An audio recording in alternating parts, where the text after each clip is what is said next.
Ready? Start.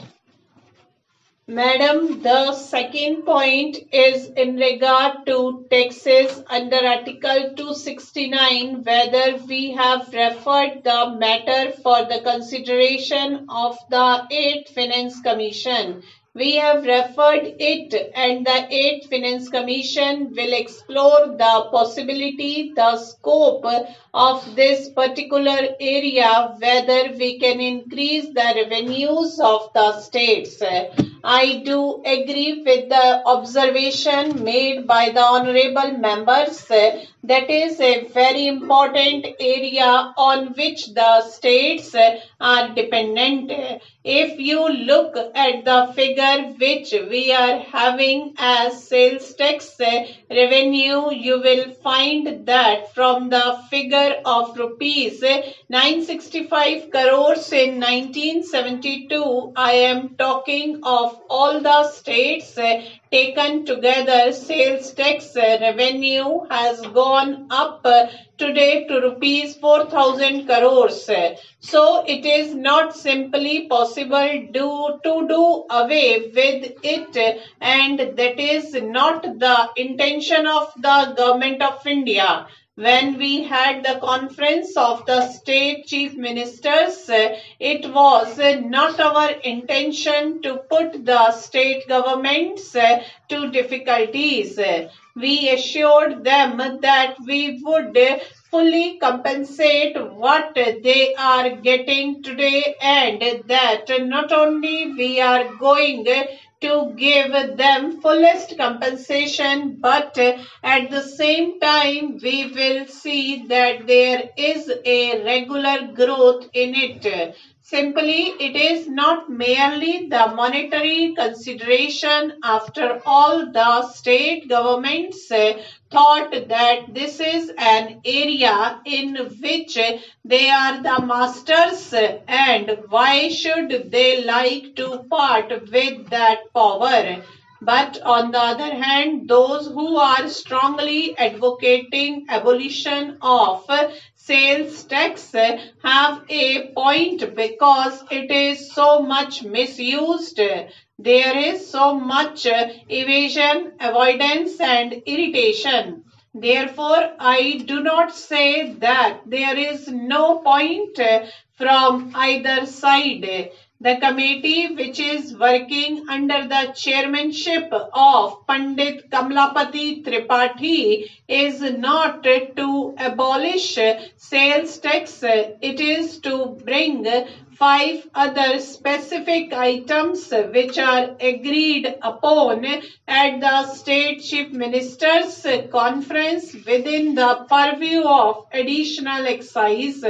Therefore, that committee is not looking into the abolition of sales tax.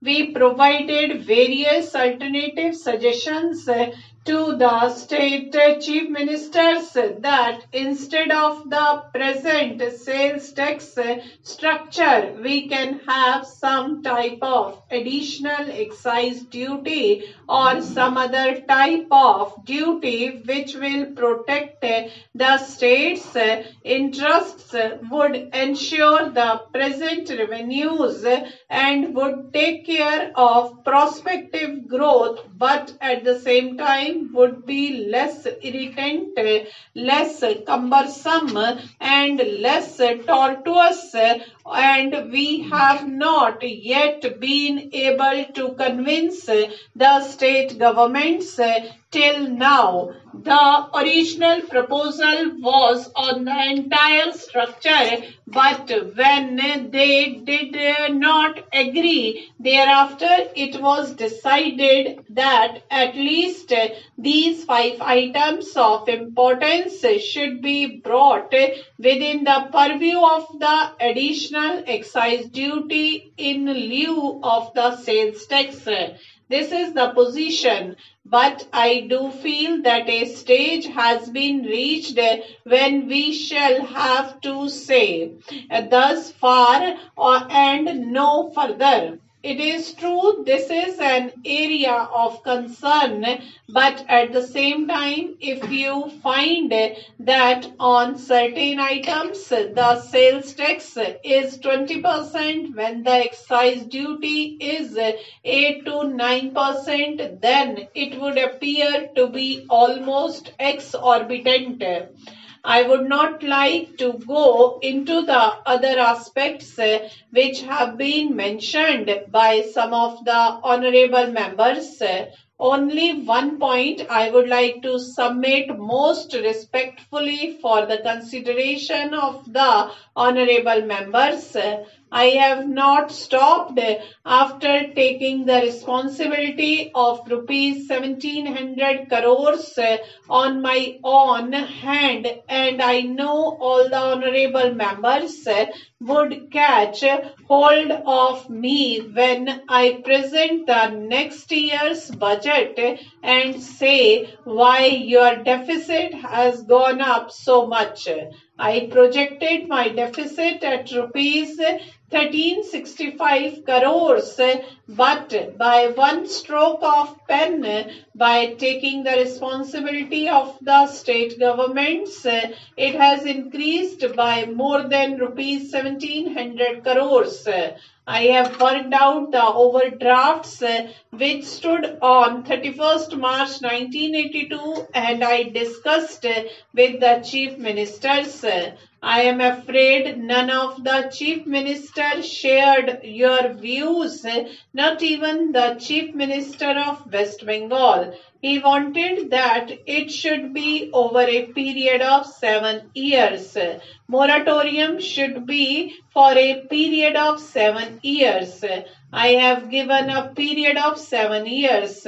What would have been their fear? If the old formula would have continued, one third of the overdraft which stood on 31st March 1982 would have been adjusted in the year 1982-83 itself.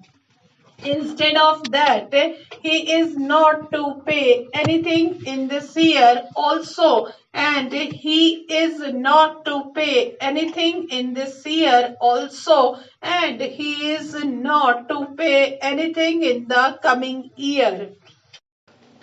The first installment falls due in the year 1984-85 only, and subsequently for 5 years repayments of overdrafts can be made by the state governments.